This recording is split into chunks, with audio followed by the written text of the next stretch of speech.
আসসালামু আলাইকুম গাইস, আমাদের যে শৌখিন মাছগুলো যেগুলো আমরা বসে সেল দিব, চলো এগুলো একটু দেখে আসি।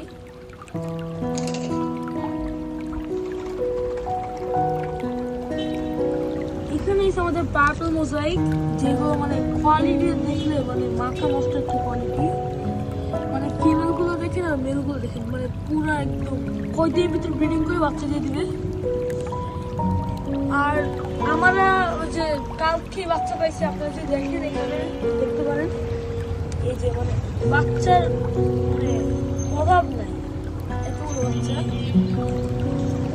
এখানে না হইলো 30-40 তো মানে বাচ্চা আছে দেখে মানে অনেক কম মনে হলো, বাট ছোট কন্টেনার তো মানে একটু বেশি কম মনে হতে পারে আপনাদের। তো আজকে আমরা দেখবো যে মানে যেগুলো দিয়ে ব্রিডিং করার সাকসেস মানে আপনারা কিভাবে পাবেন, তো আমরা দেখে আসি। এখানে যে আমাদের একটা ব্রিডিং বক্স আছে, যেটা এসে আমি এই বাচ্চাগুলো ব্রিডিং বক্সের জন্য আমরা পেয়েছি, কারণ আমরা যদি ব্রিডিং বক্স না ইউজ করি তাহলে সে মানে মাছের বাচ্চাগুলো তো ওরা খেয়ে ফেলতে পারে, তার জন্য আমরা এসে এই ব্রিডিং বক্সটা নিয়েছি। আর পাল্পার মধ্যে যেগুলো আছে ওইগুলোর প্রাইস হচ্ছে আমরা হচ্ছে মাত্র 650 টাকায় দিয়েছি, মানে অনেক কম দামে দিচ্ছি, কারণ আমাদের কেনা দামে 700-800 টাকার ভিতরে আছে। তো মানে আমাদের এই বাচ্চাগুলো যদি আমরা এত কম দামে সেল করি তাহলে আপনাদেরও লাভ, আমাদেরও লাভ। সো আজকে আমাদের সুস্থ থাকবেন। আসসালামু আলাইকুম।